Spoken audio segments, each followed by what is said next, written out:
Welcome to the MacArthur Memorial Podcast. I'm your host, Amanda Williams. Join me as we explore the life and legacy of General of the Army Douglas MacArthur and discuss a wide range of military history topics, from the American Civil War to the Korean War. During World War II, as many young men joined the military, some college basketball programs in the United States were suspended. The U.S. Military Academy at West Point was one of the schools, though, that continued its basketball program. Army's 1943 season was not a great season, but the 1944 season was spectacular.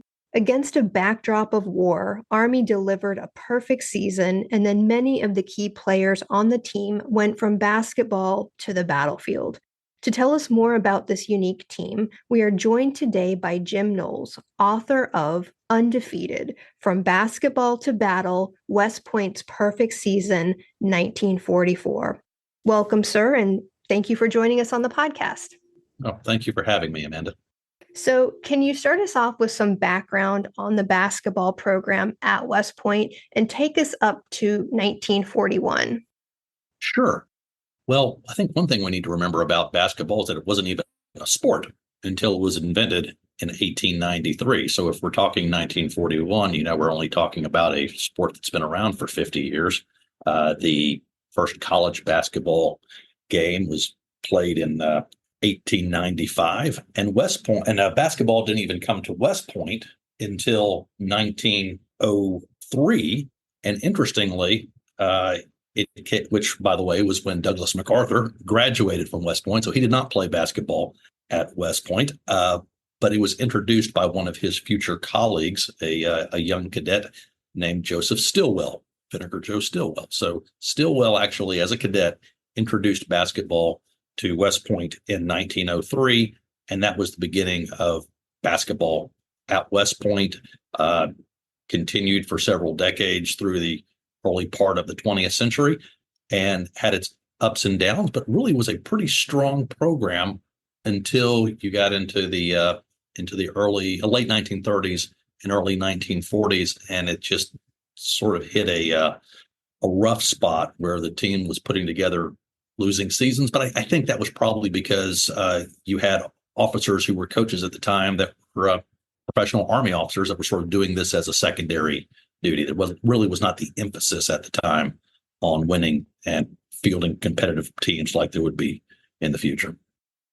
So how does World War II impact the program? Yeah, great question.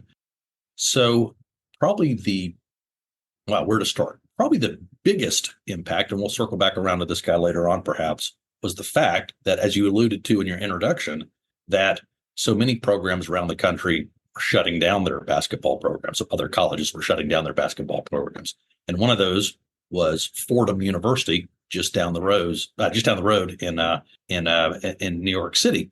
And so Fordham had a great basketball coach, a guy named Ed Kelleher. And now Ed, in the summer of 1943, found himself without a job. And at that same time, West Point had a real emphasis on trying to field more competitive athletic teams. So one part of your answer is the war impacts West Point basketball because it makes Ed Kelleher available for West Point to snatch up.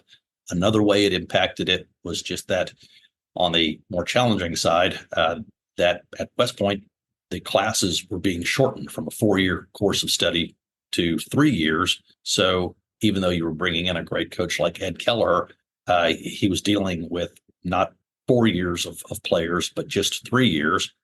And these were players who had because the course was shortened from 4 years to 3 years, really had 4 years crammed into 3 years. It wasn't like they just lopped off a year. They had it crammed in there.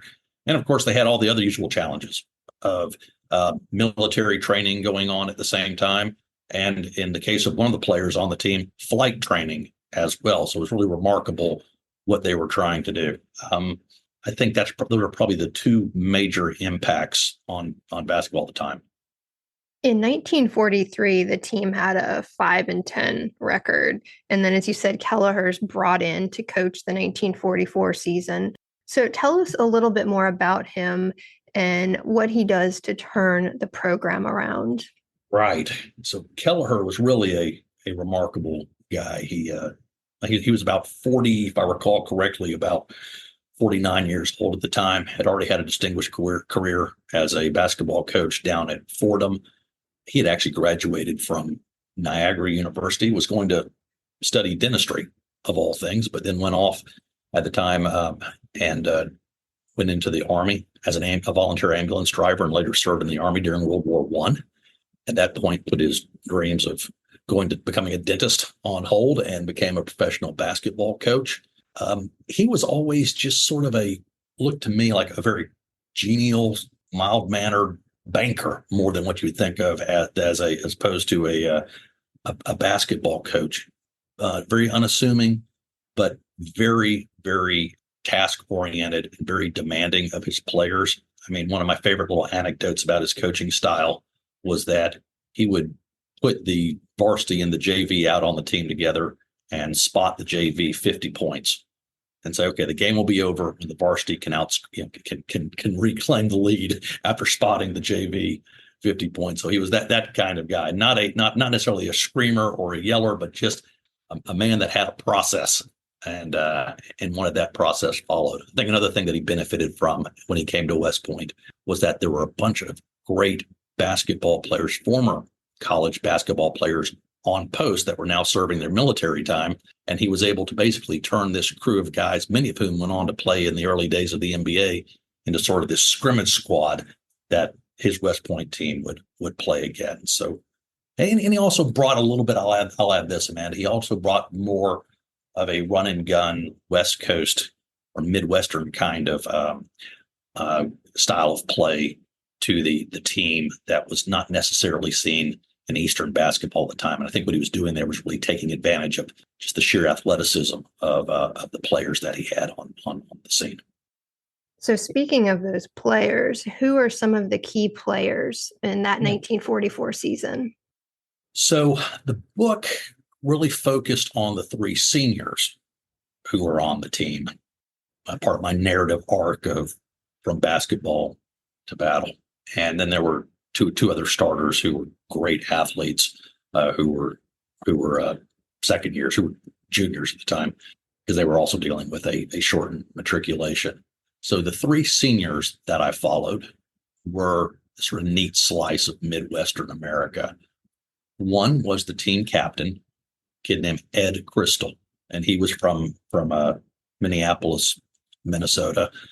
Father was the manager of a grain elevator. You know how Midwestern is that, right? So that was Ed Crystal. He was arguably the tallest man in the class at the time. He played center. Then you had from South Chicago, a fellow named John Hennessy. I think it was actually John Joseph Hennessy, but he went by Jack. Just a classic sort of Irish American kid from South Chicago, worked the summers in the local steel mill, and went off to West Point. And then finally, you had Bob Foss, Faas, Bob Foss, who was from La Crosse, Wisconsin, and sort of had a reputation as a little bit of a ladies' man there at back in La Crosse, the son of a tavern owner back in La Crosse, and was an all-around good athlete, a great athlete as well. And what was interesting about Foss was that he was also training as a so-called aviation cadet. So on top of everything that he was doing, in other words, like I mentioned earlier, 4 years of academics squeezed into 3 years, playing intercollegiate tennis and basketball, and also traveling back and forth to Stewart Army Airfield, about an hour away from West Point, to undergo flight training most days of the week. Those were the three guys that came in. And I'll add this if I can. Keep in mind, these three guys show up in June of 1941 at West Point. So a time when we're still, war clouds are definitely on the horizon, but here we are still at peace. And so they're there as plebes at West Point, having survived Beast Barracks. And then on December 7th, 1941, they transition overnight from being cadets at West Point looking at an army at peace to December 8th, cadets in an army at war, and their class, like I said, being their course of study being shortened to 3 years.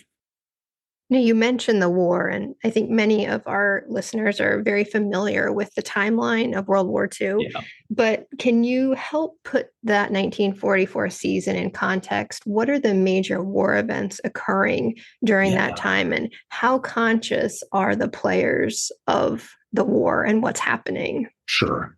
I think they're very conscious of what's going on. In fact, from the very beginning.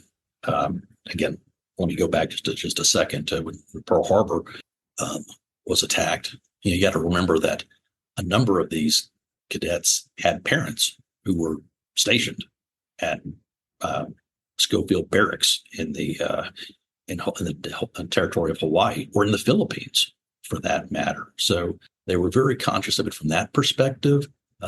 In fact, the commandant of cadets, when he got wind of a pending mass resignation, because everyone there, not everyone, but so many of the cadets wanted to get into the war as quickly as possible, there was a real threat that people were going to just resign, and they had to put the kibosh on that and tell them that they were going to best serve their country by staying at West Point and getting educated to become officers. But to answer your question, the first game of the 1944 season took place on January 9th. And so let's talk about January 1944.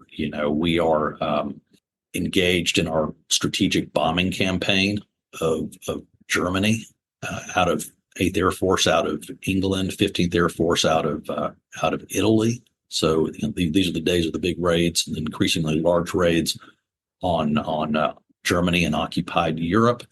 We have the American Army has and our allies have finished in North Africa and have invaded Italy, but they're slogging their way slowly up the boot of Italy south of Rome at this point. So that's pretty grim fighting going on there. And then in the Pacific, we're pushing our way through New Guinea and the Marshall Islands. So it's that sort of transitory period at that point in the war that they find themselves in, with happily more and more good news coming in over the radio or the newspapers, but that those kind of activities are taking place. In fact, I think later if I recall correctly, they play they're on their way to one of their games, and it's the morning that we're invading or landing at Anzio later on in that spring. And don't let me forget, by the way, we need to talk about when they graduated as well, because that was a date that very much reminded them of what was going on in the war. Yes, we will get to that, certainly. Looking at the schedule results, the Army team seems, at least in my mind, to be very dominant. The closest contest during the season is against Navy. So why don't you tell us about the Army-Navy basketball game of that year? We got to admit, they had the benefit of at least having their guys there for not 4, but for 3 years. A number of these fellows, in fact, everybody that I had mentioned, had actually had some previous college experience. So they were seasoned at other schools before they came to West Point. They had the benefit of playing most of their games as home games. So I think that was of those 15 games, I think 12 of the 15 were played at home. That's got to be a huge benefit. It was probably particularly a benefit when they were playing Colgate in the second game, when the Colgate team's car had a crash on the way down there. So Colgate was already down a couple of players before they even arrived at West Point. But you're right. The Navy game was the big game. And we had the benefit, Army had the benefit of playing Navy at West Point. So you had the benefit of the home crowd, and they were running away with it through much of the game. In fact, the final score is a little bit deceptive, but what I always thought was neat about that game was that later in the game, Jack Hennessy fouled out. And Jack was not a great offensive player. He was not a real standout on the basketball court with respect to his production, but he was an incredible defensive player. And when he fouled out, Navy started clawing their way back into the game, a real don't give up the ship kind of mentality, if you will. And one of the sports writers one of the major papers, really seized on that and commented on how, even though at the end of the game, West Point hung on and won 47-40, that it really revealed in his absence from the court in those final minutes just how critical Jack Hennessy was. So you see a lot over the course of the season about Ed Crystal, the team captain, a lot about the two younger players who were also football stars, Ed Kenna and Doug Hall. But really, it emphasized how important Jack Hennessy was to the games. That was one of the neat things about the Navy game. I was thinking that, later in that year, I think it's December 1944, Army football beats Navy for the first time in a number of years. And we have that famous telegram that MacArthur sends from the Pacific saying, I've stopped the war to celebrate your magnificent success. I wonder, we need to look in the archives and see if he sent some sort of congratulatory telegram for this season, because, he loved athletics. It didn't matter what kind. And I know he obviously didn't play basketball himself, but I'm sure when he found out about this season and then this Army-Navy basketball game, he must have been just absolutely thrilled. Yeah. So we'll have to look for a message. It didn't quite rise to the level of enthusiasm of Army-Navy football, but it was certainly making national news at the time. And as we were preparing for this conversation, Amanda, I was curious, where would MacArthur have been at that moment of that first game of the season, or for that matter, the Army-Navy game at that point? And he did not play basketball. I think he played baseball at West Point and was the football team's manager at some point. Yes. Mm-hmm. And then I was reminded as I was preparing for this that, particularly with what's going on right now in Paris, wasn't he the head of the American Olympic Committee?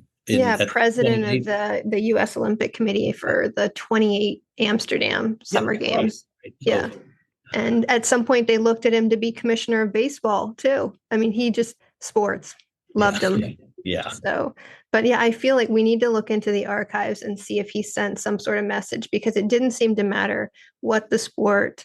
If Army was winning, somebody was getting a message from General MacArthur. So we'll look into that. Well, let me know, please. I will. So the team goes undefeated. It's 15-0 record. And as the title of your book indicates, though, and as you've already touched on, these players, or at least some of them, the ones graduating, are going to go from basketball to battle right after this season. So tell us about their military service. Sure. Well, the first thing I'll mention on that as they transition from cadets to second lieutenants and graduate is they actually graduate on June 6th, 1944. So they're going out for their graduation ceremony.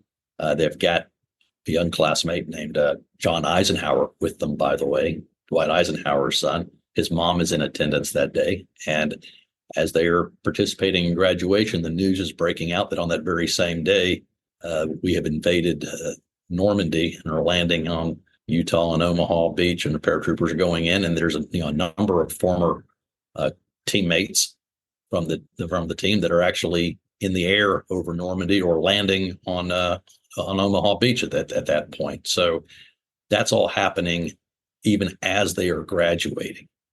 They do have their 30 days of graduation leave, and then they go off to their various assignments. And at West Point, one of the big things you would do is you would, earlier in the year, pick what your branch was going to be.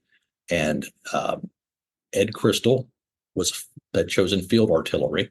So Big Ed Crystal, the team center, goes off to become a field artillery officer and goes to Fort Sill, Oklahoma for his basic training, and then joins the 65th Infantry Division down at Camp Shelby, Mississippi, and ships eventually off to France in early 1945, very early 1945, like January 1945, after the division completes its training for overseas deployment. And I'll circle back to him in just a second. Probably shouldn't have started with him, but probably should have started with Jack Hennessy, who becomes an infantry officer, and he joins the 70th Infantry Division and joins them at Fort Leonard Wood, Missouri, and is there and is a little bit further ahead on the training. So when the Battle of the Bulge occurs, he is dispatched with the regiments of his unit overseas, and it's just a task force of just the infantry regiments, and finds himself in the latter stages of the Battle of the Bulge on the French-German border in the Ardennes, and really ends up fighting through that winter with dealing with some of the after effects of that offensive, to include a secondary offensive that everybody tends to forget about called Operation Nordwind. And, just was for Tennessee as a young lieutenant, he and his men really experienced just that brutal winter combat in the Ardennes that, historians like yourself, I know, and your listeners are familiar with, but it was just incredible what he and his men dealt with. So he fought in the Ardennes, eventually pushed across the Saar River, and advanced into Germany in 1945 in the final days of the war. Going back to Crystal for a second, Crystal, although his unit went into France, later on ended up being assigned to Patton's army and was part of that pell-mell push on toward Berlin, and then that final pivot down into Bavaria and all the way into Austria. So Crystal was part of that as a field artillery officer. And then finally, although I'll circle back to Crystal if I can, finally you had Bob Foss, and Bob was he was an aviation cadet, so he had completed and earned his flight wings at West Point, but then he went off into training for overseas deployment as a pilot. And one of the challenges that they were all facing, those fellow pilots were facing, and again, this was about a third of the class of some 490 cadets, about a third of them were aviators. But by 1944, what I took from my research was that there was a real sense that, we began to have the war under control, at least in the air, and there was sort of a hesitancy to send these lieutenants overseas, which at least for a 12-month period. So you had all of these gung-ho pilots who were really chomping at the bit, trying to get overseas, and they were stuck stateside. And that was the case with Foss for much of the war. But finally, he made it overseas in the final month of the war, about this time of the year, 1945, August of 1945, and ends up with a unit flying out of the Okinawa island of Ishima, and is actually flying P-47 November models, Thunderbolts, fighter bombers on overseas missions, over water missions against the Japanese mainland, which I thought was sort of interesting. That was not part of the war that I had an appreciation for. So he ends up flying a couple missions, actually gets shot down on his final mission, which was the same day we were dropping the bomb on Nagasaki. And ironically, going back to your earlier point, is rescued by a naval aviator. So they put the Army-Navy rivalry aside to rescue Lieutenant Foss. But on a darker note, circling back around to Ed Crystal, he's racing with Patton's army across Europe, down into Bavaria, into Austria, and going back a couple of months before what I just talked about with Foss, in May, have crossed into Austria. They're pushing on Vienna, pushing on to link up with, eventually meet the advancing Red Army. And 3 days before the war was over, Foss is on patrol. I'm sorry, Crystal is on patrol with some of his fellow infantrymen from the 65th, and they run into a holdout roadblock in a little Austrian town manned by fanatical SS and locals, and a firefight erupts, and Crystal is killed 3 days before the war is over. So he does not survive the war. So that's sort of the experiences that the three graduated seniors had as they went through it. And I'll just add one thing, if I may, Amanda, something that really I thought was sort of poignant was that, particularly in this day of instant communication, you think back to Crystal, who, by the way, had married after he graduated from West Point. You think back to his wife back in Minnesota and his mom and dad, in the days of telegrams and letters. And all they know is that the war in Europe is over. We've won. Peace. And then about 10 days later, they get the telegram that Crystal did not survive and was killed. So it just must have been, and I'm sure that was playing out in families across the United States, but it was just really brutal compared to what we're seeing now with instant notifications and communications. Definitely. Yes. Any final thoughts? I will say maybe this is particularly relevant to your listeners. Oh, two final thoughts, actually. Three final thoughts. May I have three final thoughts? Okay. Final thought number one, Coach Kelleher actually volunteered after his successful 1945 season to come to Europe and volunteer to train young Army officers to be coaches, basketball coaches. And he actually died of a heart attack in Munich in the summer of 1945 and is buried in an American cemetery in Europe, which I think is he's probably the only active college basketball coach to have been buried in an American cemetery overseas. And now the NIT trophy, which is handed out to the winner of the NIT tournament every year, it's actually the Edward A. Kelleher Trophy. I always thought that was pretty impressive.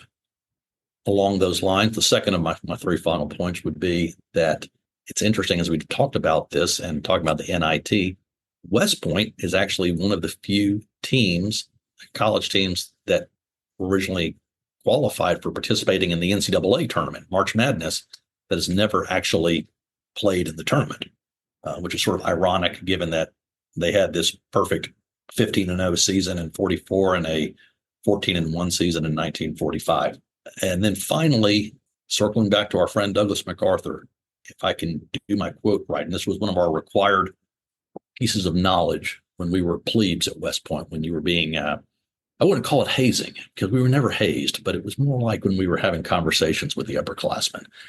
You would be asked about what Douglas MacArthur said about athletics, and MacArthur said, and I'll say if I'm not cheating here, trust me.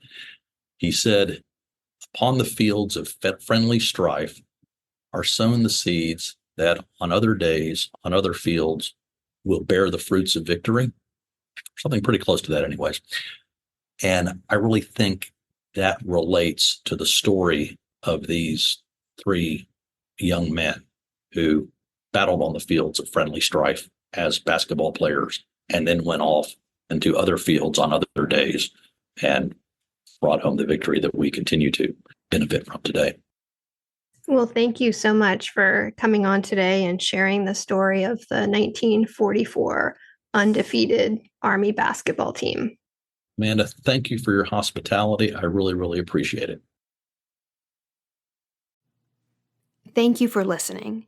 If you have questions, suggestions, or comments, we want to hear from you. You can find us on Twitter at MacArthur1880, on Facebook as the General Douglas MacArthur Memorial, or you can email MacArthurMemorial@norfolk.gov.